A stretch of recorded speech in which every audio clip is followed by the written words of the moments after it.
Okay, so apparently we're live right now. Still yet to believe it. Things are moving in the background, so we might be all right. I can see stuff. All good. So yeah, first pulse check. The whole point of this is to be quick and sharp. So we've messed it up already. So I do apologise to anyone that is actually listening to this. Obviously, first one kicking off with Reece of Passion Productions. So Reece, very, very quickly, just give us a hello, who you are, what you do, who you work for. Yeah, go for it.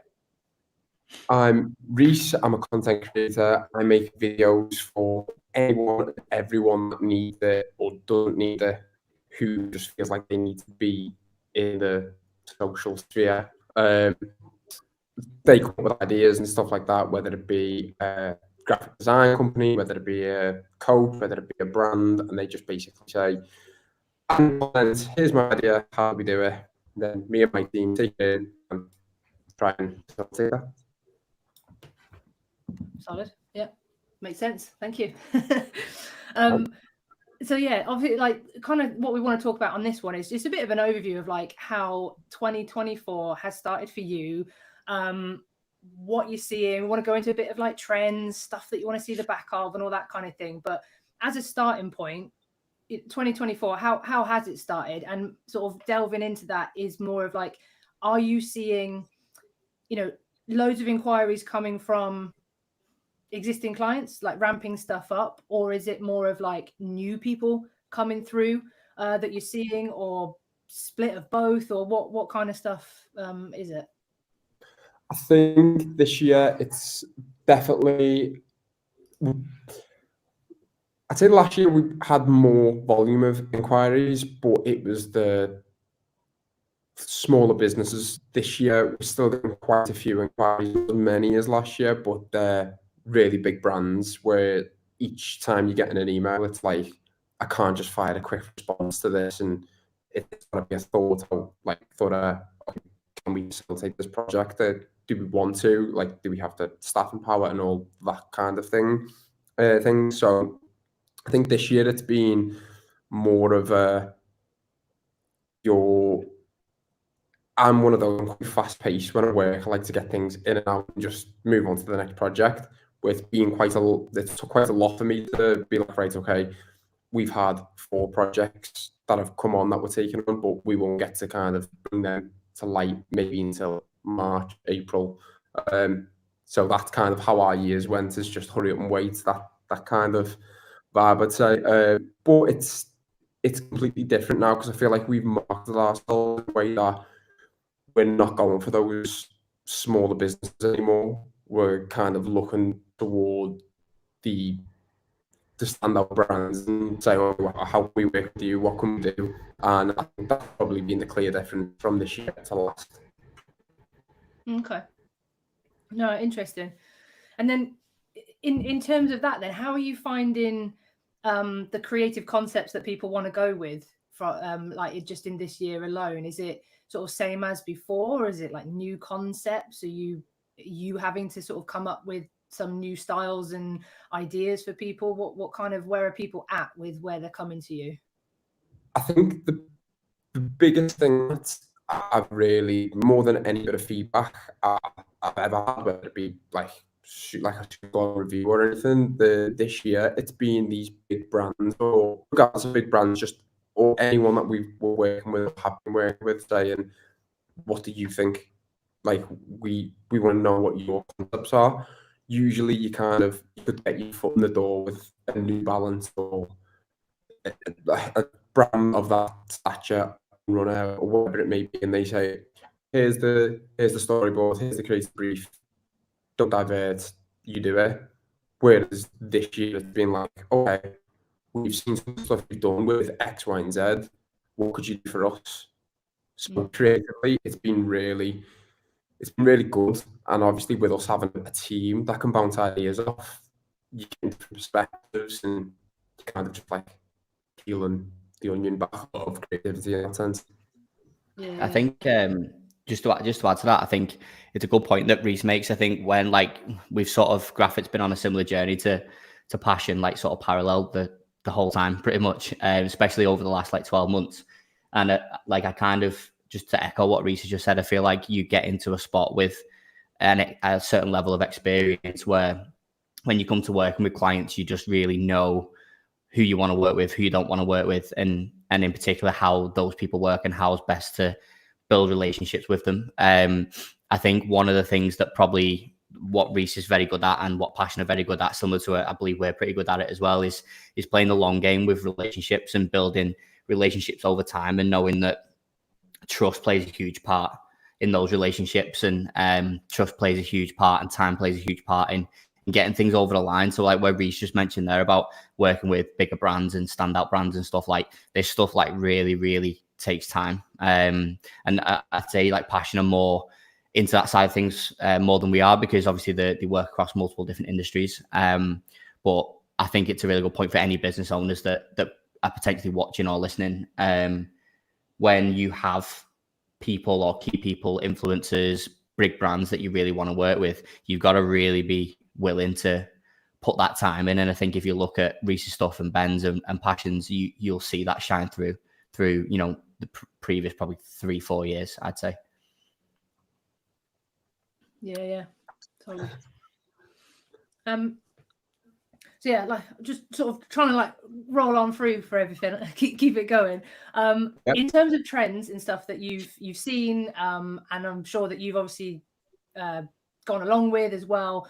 What of the trends that are kind of live at the minute and that we're seeing, are there any that you were like, with this year coming up, and like you said, with some of the play that you get from the brands that you're working with, and they've said, look, what are your ideas?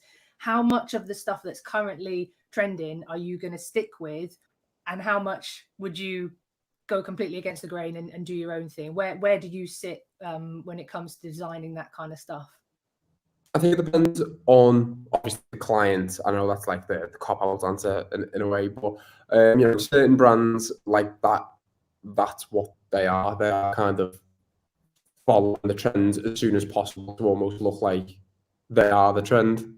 There is one thing that I would just, this is like a super micro point, but if I could get rid of something just from a video perspective, people filming on phones and trying to slow it down when they haven't shot in the right frame rate, and then passing it off as like this was a stylistic choice.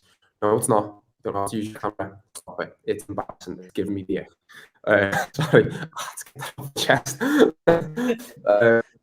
But yeah, but in terms of like trends that are actually quite good, and I would look at, I kind of think just a trend that links into said character's personality, or something that's going to let the audience know this person a little bit more than they did prior to taking part in that trend.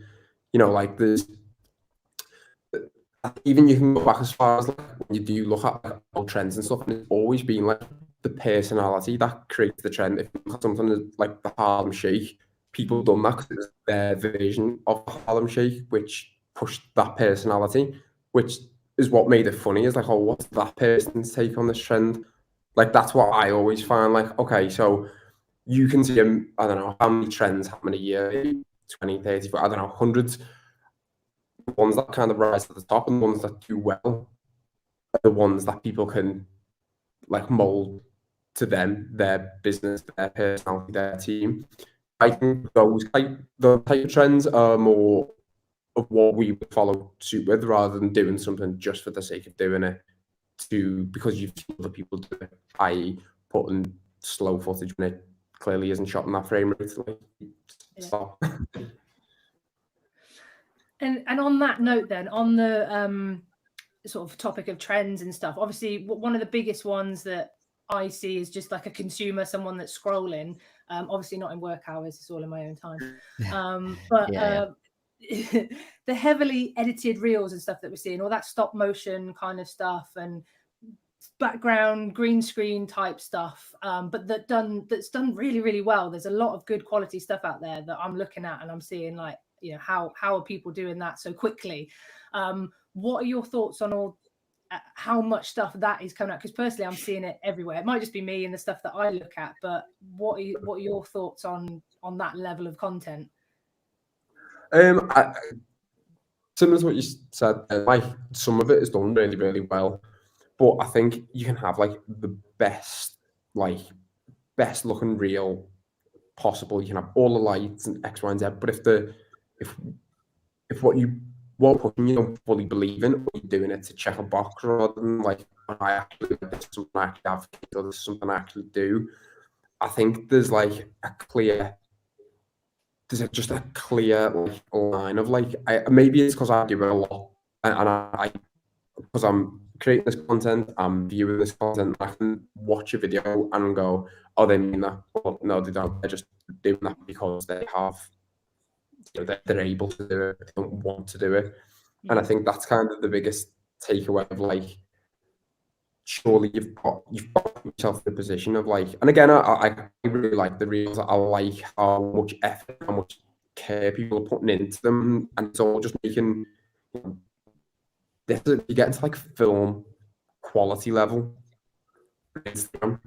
Like, if you go back to 2014, all I was putting pictures of was like the different cakes I was eating. So the difference in that alone. But the fact that people care so much is amazing for our industry. It's amazing just generally that people care that much. But I feel like what lets them down is the content.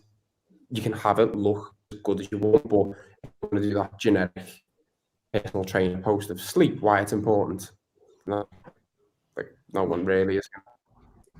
Where would you start, Reece? Like, so if somebody is in that position where, because I've done it myself, like we've been reviewing all of our content and new ideas, haven't we, for Graphic over the past couple of weeks. Well, for you it probably feels like months, but it's been a couple of weeks. And I'm of the same opinion. Like you see a lot of stuff out there, and you're like, why do people keep copying what other people are doing, and you're just regurgitating the same stuff?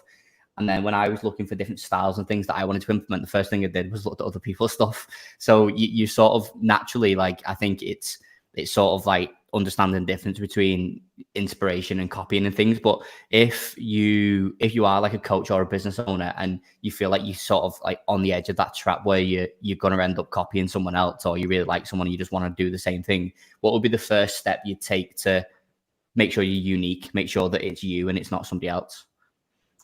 I think initially as well, like what you just said is right. I think I always look at it like a blank canvas, and if I handed you a blank canvas and said paint something, it'd be a lot easier for me to hand you a half-finished painting and say finish that. You get started right away. You kind of know that. So that's why I feel like people lend themselves to copying what other people are doing, because there's a bit of a blueprint, and you can just go, oh, well, I get what they've done there. But again, it doesn't relate. So my advice to someone would be, well, what do you think on this? What's your take on the subject? And it doesn't matter what's the industry standard of what we believe or X, Y, and Z. It's like, well, what's your take on it? What's important to you? I always feel like starting with that circle of what you're passionate about, no pun intended, but what you're like passionate about in X, Y, and Z, then that's where the best content is, and kind of go away from that. For example, like with Graphic, like I know that you and your whole team are super passionate about culture, and I think that's why it's so important that we capture that, because it's such an integral part of kind of how you all work. It's important that he comes down and spends a few days every month just for the pure reason she's in with the culture, and it's not just at events. And other teams don't have that. You might get the other one, but you can't replicate something that is so unique and custom to use. And I think that's where you then kind of start to give a fuck more about it. Yeah.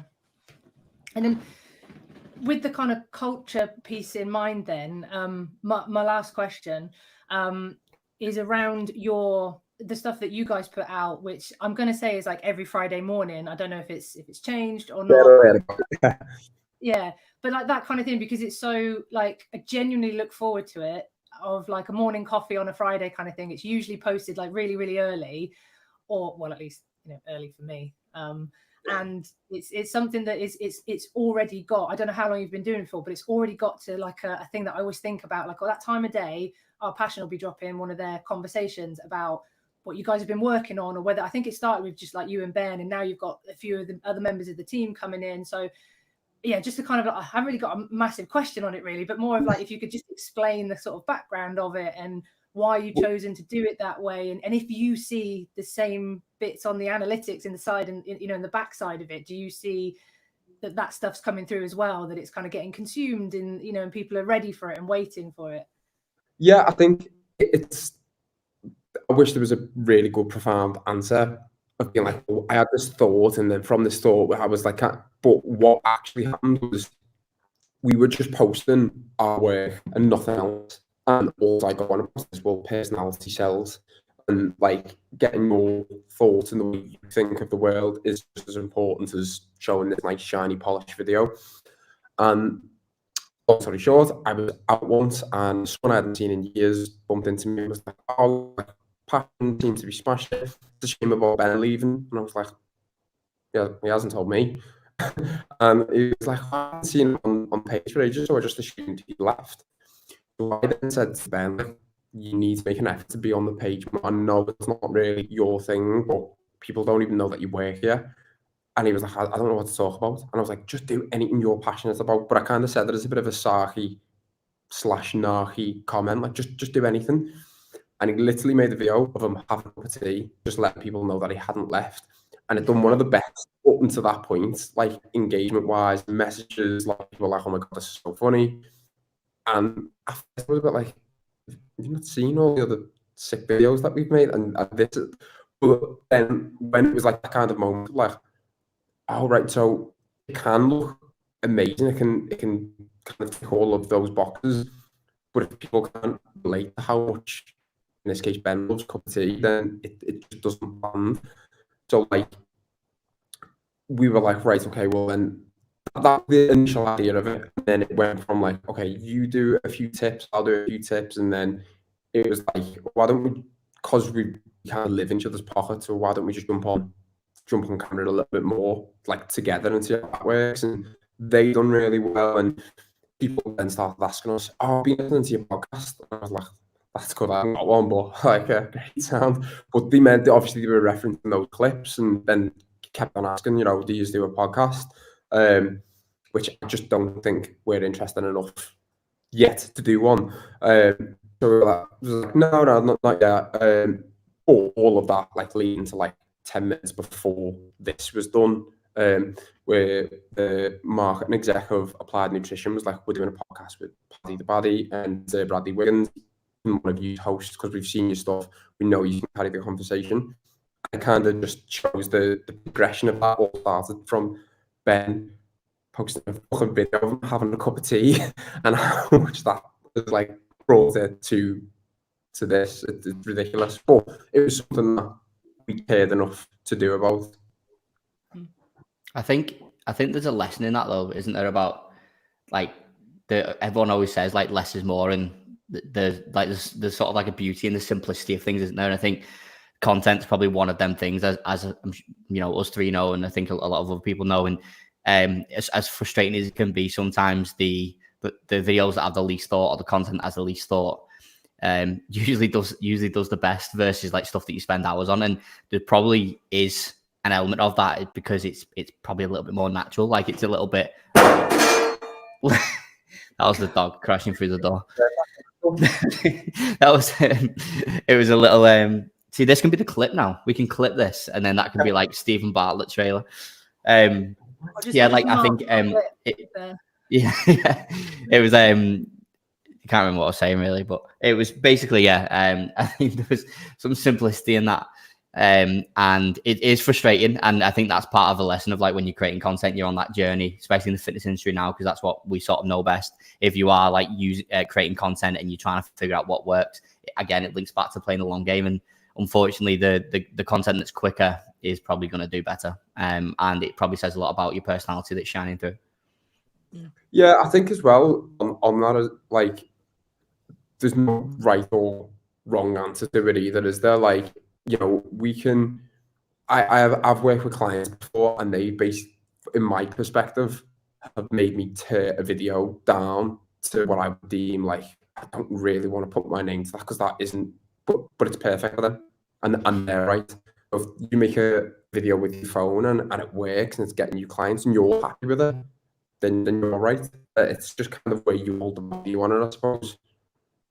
Yeah, I had something similar with Kieran from TMP. I'm sure he won't mind me talking about it. We talk about it quite a lot, where there are subtle differences, and especially when you're working with clients, if anyone's got a service focused business like we have, and you have, sometimes that happens. Like you build something or create something that you know is top tier or exactly what they need, and sometimes you've got to battle that feedback. Like the one with Kieran was when we started working with Kieran, he had this like vision of what his brand looked like, and he wanted to keep down those lines, and it was essentially what he deemed as being clean and simple, because this whole thing is about having headspace and everything, and it really made sense. And we had this whole battle of what minimal looks like and what basic looks like. Like there's two to me, very clear differences of something being basic and something being minimal. So that was a battle that me and Kieran went on, and I think in the end we sort of like mastered what he wanted and what we wanted out of it.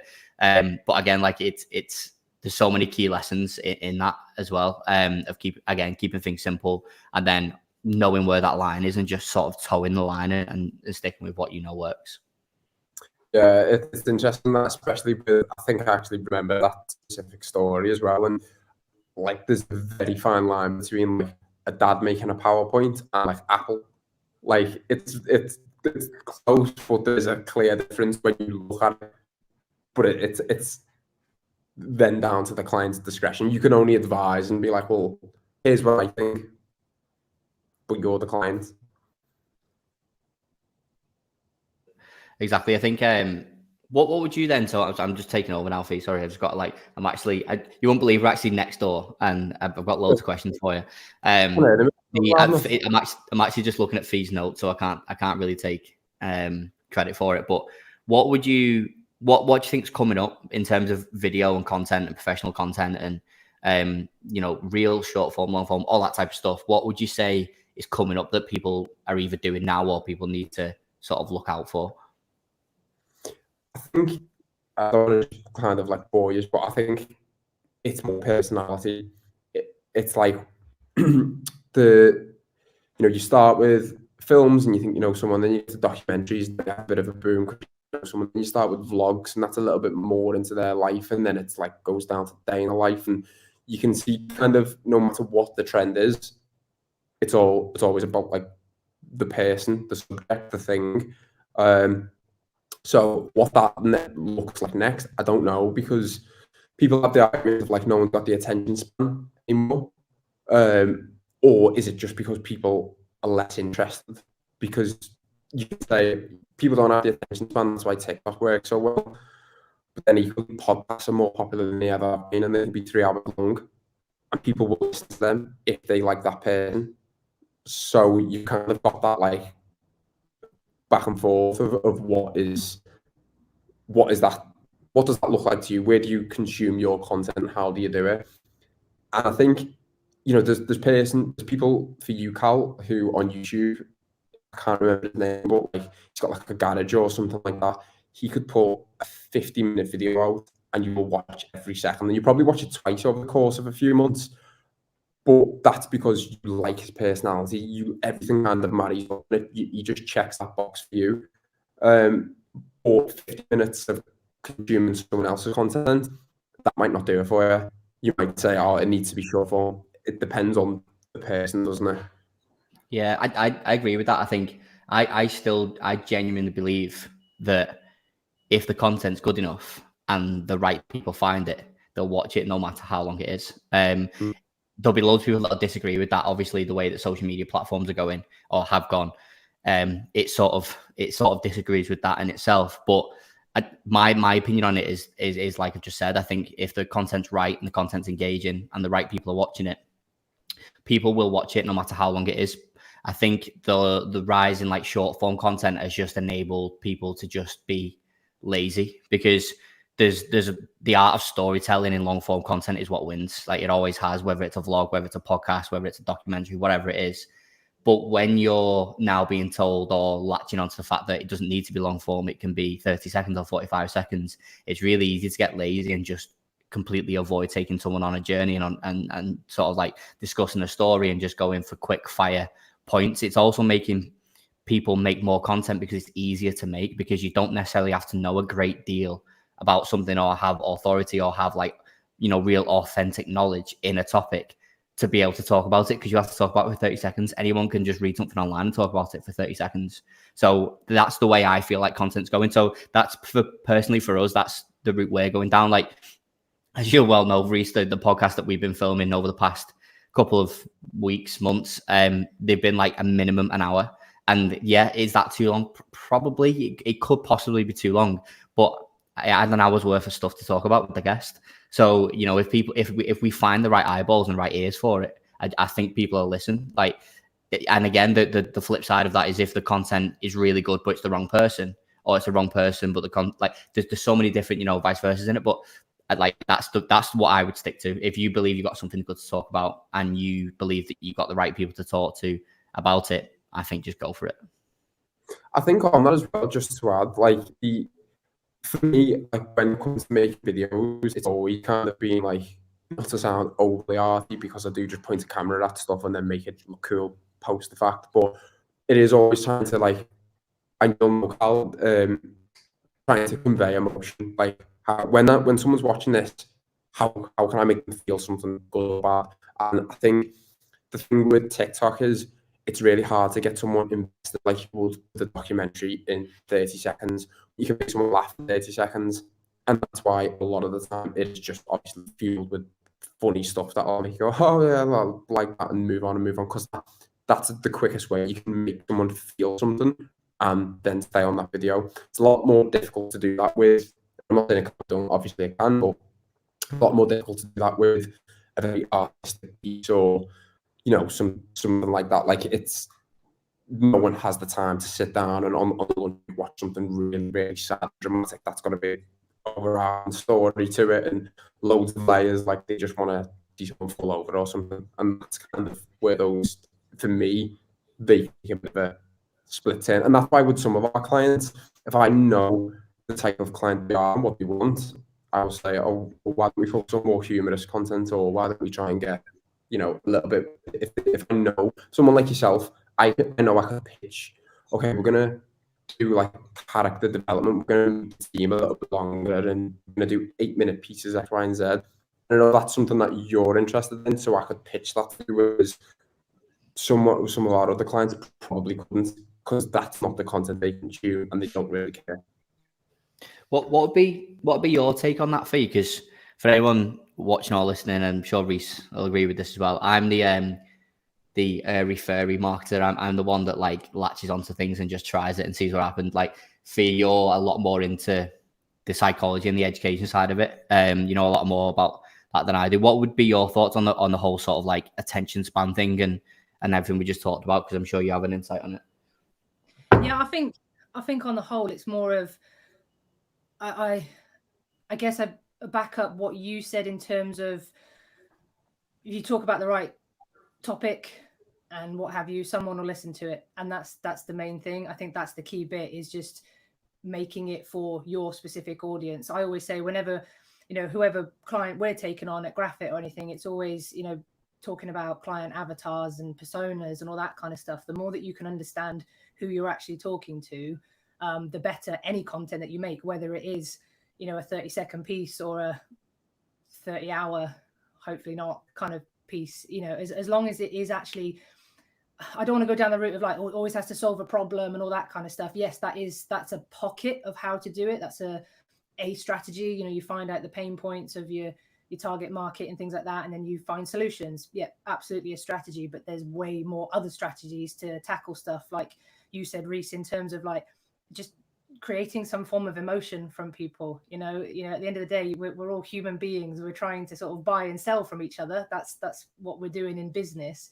But there's multiple ways to go about it, and it doesn't have to be like, get someone's hook attention within 3 seconds. Yeah, absolutely. It's a strategy, and it's a way to make content and generate sales and leads and all that kind of stuff. But I think sometimes it's just like taking that step back to see like, well, what kind of different areas, how can I do it? Like even just simply thinking about the fact that we've got so many different channels to put content across, whether it's audio only, video stuff, short form, long form, you know, there's so many ways to skin a cat in that sense. So there's I don't know, kind of no right or wrong way to do it, I don't think, but the key thing is to just make sure that you are talking to the right person with that specific piece of content. Appreciate some people are going to have massive audiences of different types, but you might just then your strategy is to make lots of different types of styles of content to suit.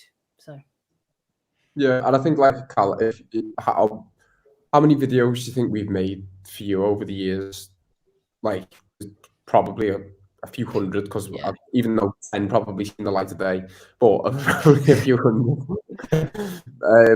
But what would you say out of all of that work was your personal favourite? Probably the first or the second documentary, probably.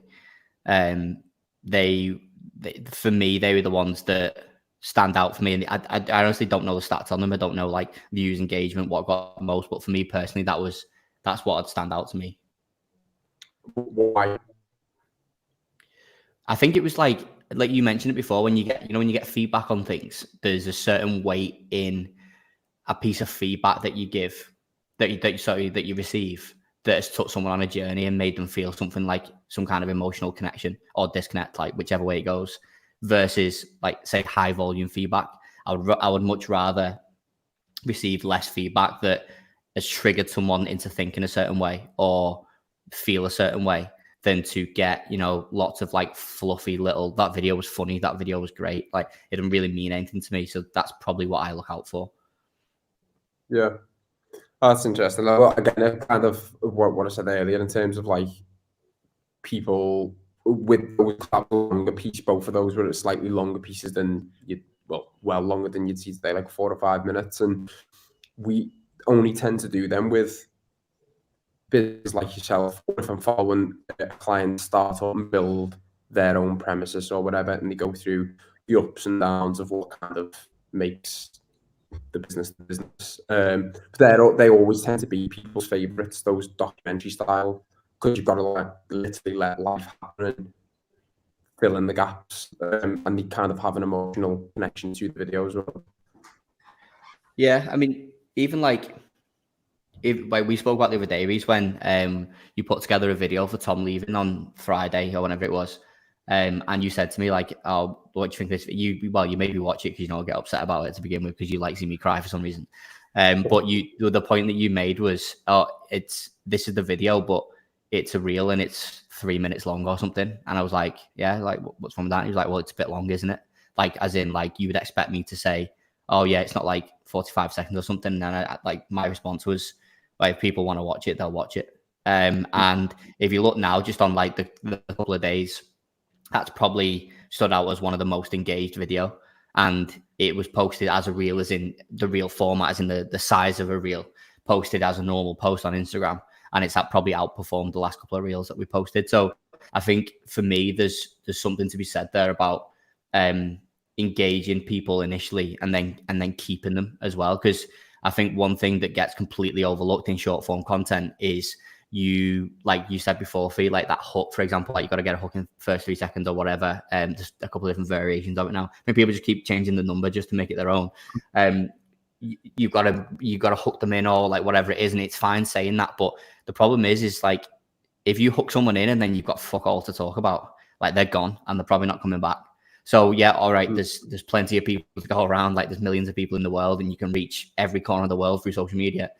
But if you're trying to build a brand, you're trying to build a culture, you're trying to sell to clients, you're trying to build some kind of portrayal of your morals and your vision, then you don't just hook them, you need to hook them, you need to keep them as well. And if you're going to be, basically on a hamster wheel of just hooking people and then just finding new people and finding new people and finding new people, it's going to get exhausting, pretty much.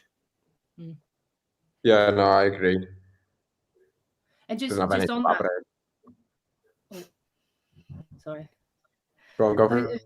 I was just going to say on that, Reece, when you have people that say to you that's the kind of content that they want to create, you know, something with that meaning, that longer form stuff, how much would you, or how do you go about kind of guiding that in terms of like, do you sort of like pretty much put yourself into that business to kind of think about, okay, well, if I was someone on the other side, what would I want to know about how they operate and how they do things?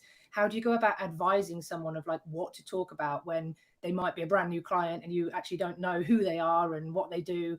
Where do you start with trying to like guide them through that? I think the initial thing is trying to figure out who you're talking to, because obviously that then dictates everything and everything. You know, if they're, for example, I can talk to you about one of our clients, Cameron Rizzo, dentist, premium kind of dentistry. Now we've done on our near 2 years of working together. Oh no, we're on 2 years actually of working together, and we've only talked about teeth twice.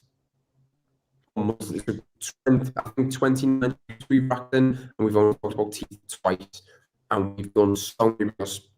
Like I think it's actually crossed over to like 1 million views on his page. That's on Instagram alone. Like but because he said from the outset, like, I know, like, people know what a dentist does. Like, that's not what I want to push.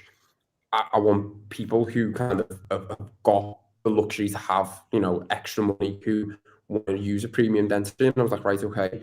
So you then start thinking of what does that person look like? What the, etc., etc. So when we then because we were doing we were building his documentary of his practice being built, and we were building monthly content with the idea of being the emotional hook of, is he going to be able to do this because the council kept pushing back, will he, won't he, that sort of thing. And it shows instantly how much effort he was putting into, which naturally just makes you care a little bit more, because people are like, you know, there's a bit of a story to it. Then you're building kind of like these, that sounds heartless, but like these characters who are actually staff, who are very lovely people. But you've got like these characters who you build up in the background. So when they see them in real life, you almost have that celebrity kind of thing. It's like, oh, I've seen you're off Camden's, and you know, they're just people doing the job, but you kind of build that up, and they're like two kind of conflicting things. But Cam is still such an interesting client to work with, and I use him as an example quite a lot, because I had to, what I would have done personally, content-wise, is completely different to what he wanted, but he was right, and I had to get into the mind of who we were trying to attract in order to reach that. So that would kind of be my go-to, is like, what do you want to do? Okay, I want to showcase that I'm launching this new brand. Okay, well, who's that brand aimed at? Is it, well, like, what's the age range? All that sort of thing. But then once you kind of know that the avatar of this said person, like, how do you get to that? A lot of the people that we used to work with, not so much now, I would honestly go, how do I make my mum care about this? Because she is their ideal target.